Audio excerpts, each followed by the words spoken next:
No confidence motion लाने से पहले इमरान खान की क्या मकबूलियत थी और उसके बाद अब क्या मकबूलियत है। ये मीर जाफर और मीर सादिक कौन है। IMF ने भी कर्जा लेने से इनकार कर दिया है और इसके साथ साथ सऊदी अरब से ये लोग जो कर्जा मांगा गया था उन्होंने भी इस चीज़ से इनकार कर दिया है कि वो कर्जा नहीं देंगे। खर्चा जाहिर किया जा रहा है इस चीज़ का, क्योंकि कुछ पसे पर्दा मुलाकात भी हो रही है मियां मोहम्मद नवाज शरीफ की और शहबाज शरीफ साहब के साथ चंद अहम शख्सियात की। अस्सलाम वालेकुम नाज़रीन, खलीज न्यूज़ विद उसामा इकबाल में आप सबको खुशामदीद।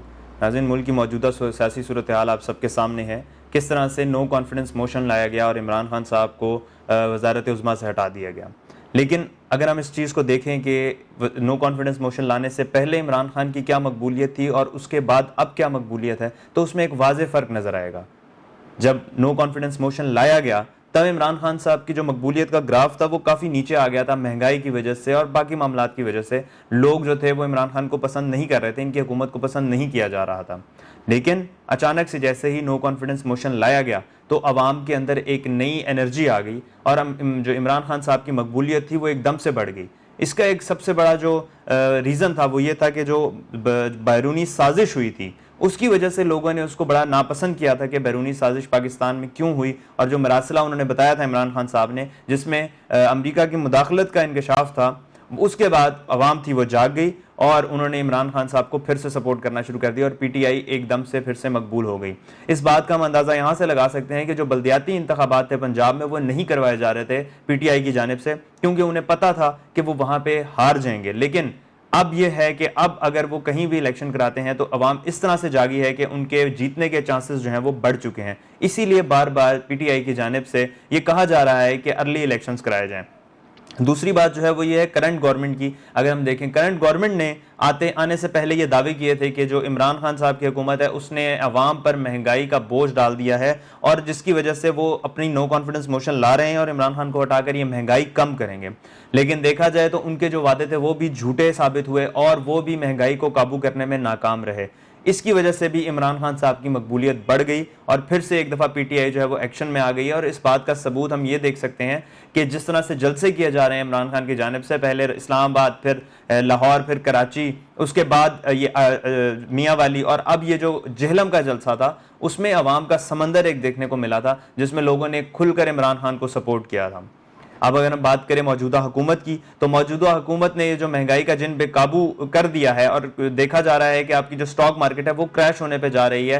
पेट्रोल की कीमतों को बढ़ाने की तजावीज़ दी जा रही हैं और पेट्रोल की कीमत को कम से कम भी 110 रुपये बढ़ाने की तजवीज़ दी गई है, जो कि अभी तक मंजूर नहीं की गई। लेकिन अगर इसी तरह हालात चलते रहे तो इन्हें पेट्रोल की कीमतें बढ़ानी पड़ेंगी। इसके साथ साथ घी, चीनी, आटा और बाकी सब चीज़ों की कीमतें भी बढ़ानी पड़ेंगी। IMF ने भी कर्जा देने से इनकार कर दिया है और इसके साथ साथ सऊदी अरब से ये लोग जो कर्जा मांगा गया था उन्होंने भी इस चीज़ से इनकार कर दिया है कि वो कर्जा नहीं देंगे। तमाम जो दोस्त ममालिक थे उन्होंने कर्जा देने से इनकार कर दिया और पाकिस्तान की जो मईशत है वो आहिस्ता आहिस्ता नीचे जाती जा रही है और ये इसमें कोई शक नहीं कि पाकिस्तान कुछ अरसे में डिफ़ॉल्ट कर जाएगा।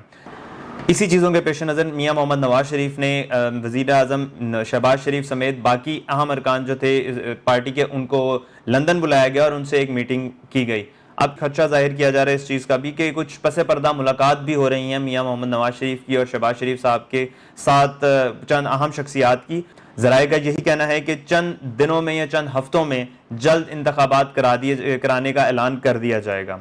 इसके साथ साथ अगर हम बात करें इमरान खान साहब की लफ्जी गोलाबारी की, जो इमरान खान साहब करते आ रहे हैं जलसों में, मीर सादिक और मीर जाफर के नाम से वो ये लफ्जी गोलाबारी कर रहे हैं ऑपोजिशन पे। ये मीर जाफर और मीर सादिक कौन है, आप लोगों को हम ये बताते चलें कि मीर सादिक जो थे वो काबीना के एक वजीर थे, टीपू सुल्तान की काबीना के एक वजीर थे, और मीर जाफर जो थे वो नवाब सिराजुद्दौला के सिपा सालार थे उनकी फौज के।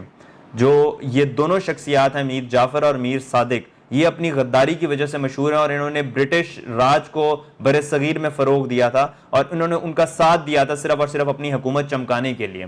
ये मीर सादिक और मीर जाफर वो लोग हैं। अब ये मीर जाफर जो हैं ये सिपा सलार हैं नवाब सिराजुद्दौला की फ़ौज के, जिन्होंने इन्हें धोखा दिया था और ख़ुद फिर उनके बाद नवाब सिराजुद्दौला के बाद ये खुद नवाब ऑफ बंगाल बने थे मीर जाफर। अगर आप हिस्ट्री में जाएं या फिर विकिपीडिया पे भी सर्च करें तो जहां पर भी इनका नाम आएगा उसके साथ धोखे का लफ्ज जुड़ा हुआ होगा।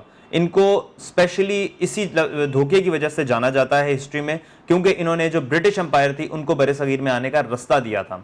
मीर जाफर जो थे वो सिपह सलार थे, और जो इस दफा इमरान खान साहब कहते आ रहे हैं, मीर जाफर और मीर सादिक, ऑपोजिशन के मुताबिक उनका ये कहना है कि मीर जाफर ये फौज को कह रहे हैं, फौजी क़यादत को कह रहे हैं। हम अगर देखें कमर जमान कायरा साहब का जो प्रोग्राम था शाहजेब खानजादा में, उन्होंने बात की थी, उन्होंने ओपनली ये बात बोली थी कि मीर जाफर ये फौज को ही कह रहे हैं। इसके साथ साथ शहबाज शरीफ भी ओपनली ये कहते हैं कि ये मुझे नवाब सिराजुद्दौला कहते हैं इमरान खान, जिसका मतलब है कि मीर जाफर जो है वो हमारी ये फौजी क़यादत को कह रहे हैं।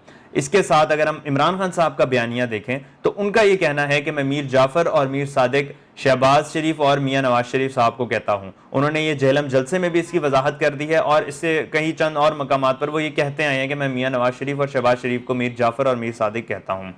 इसके साथ साथ अगर हम देखें कि आइंदा चंद जो दिन है, अयाम है, वो बहुत ही अहम है पाकिस्तान की सियासत के लिए और पाकिस्तान के मुल्क के लिए भी और पाकिस्तानी कौम के लिए भी। ये चंद आगे जो आने वाले दिन है बहुत अहम है।